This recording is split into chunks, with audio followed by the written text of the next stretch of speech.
Okay, hello everyone. So this is my plot bead. I just kind of wanted to walk you guys through it. So first off, to the left here, we have a rock wall that is kind of blocking the events that we see in the stage directions throughout the play. So as you can see, we have the dates, temperatures, world news, and Reading news for each individual bead scene. And now we get into the actual beads.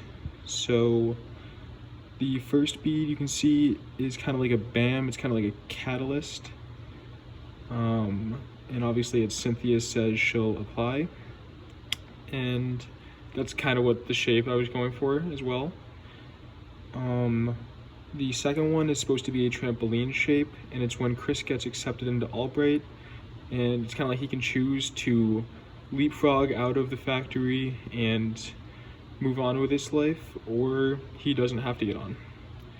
The third one is a bear trap. It's when Cynthia does her monologue that's nostalgic but also very racist, and it illegitimizes Oscar and Cynthia, and it's a trap because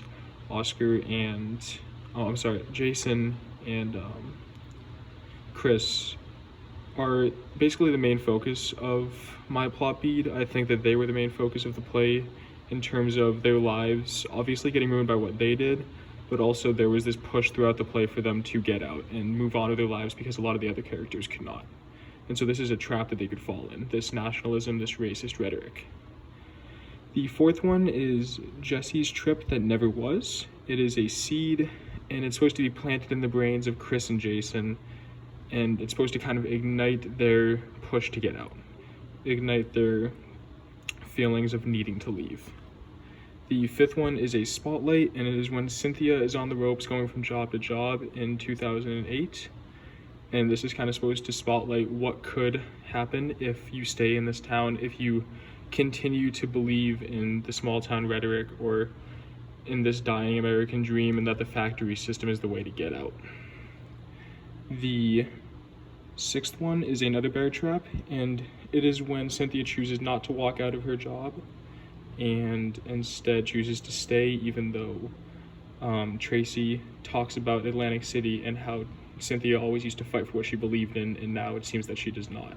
And so this is another trap that Chris and Jason could fall in, because obviously if they choose to stay in the factory and they think there is something else, something better within this system like Cynthia did, then they will fall into that trap and they will not get out.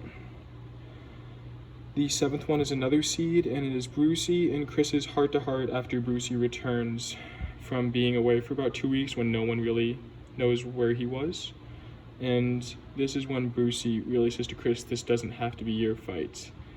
But Chris still believes that it is, even when his father, someone who has been through this process, someone who has been beaten down by strikes, by factories, by the capitalist system, he won't even listen to him. Okay, the eighth one is when Oscar defies Stan and fully commits to the American dream.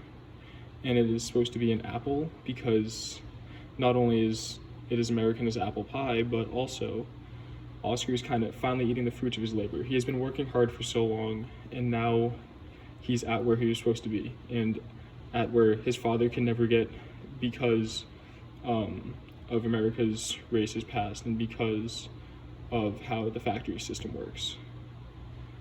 Okay, so the ninth one is another seed. It is when Stan urges bigger and better for Chris and Jason. And you can kind of see this theme throughout where Chris and Jason, or where the seeds are really pushing for Chris and Jason to get out, and they get bigger with each one. The 10th one is a bomb, and it is when Chris and Jason fight Oscar and ultimately hit Stan in the head with a bat. And obviously Oscar and Stan are the ones that pay the price here. And it is a bomb because Chris and Jason obviously blew up their whole livelihoods, blew up the life that they could have had if they had gotten out, if they had gotten on to bigger and better things. And lastly, we have an open book, and it is when Oscar, Stan, Chris, and Jason stand and wait. We kind of talked about this during lecture, where it wasn't technically dialogue, but it was this very intense moment where we don't exactly know what will happen next, and that's kind of why it's an open book. We know what has happened between these four characters, and we know likely the tension that there is. But not only is it their choice to decide what happens next, but it's led open to the audience to perhaps allow them to decide what happens next as well. And I think when you look at the sizes of these, you shouldn't necessarily look at each next to each other, but instead look at the similar ones. So the bear trap should be compared to each other, the seed should be compared to each other, and then the non-bear trap or seeds should be compared in size in terms of importance. And obviously you can see color around that is supposed to be characters that play a role in the scene, and they are closer to the object depending on their importance, dialogue, / prominence in the scene.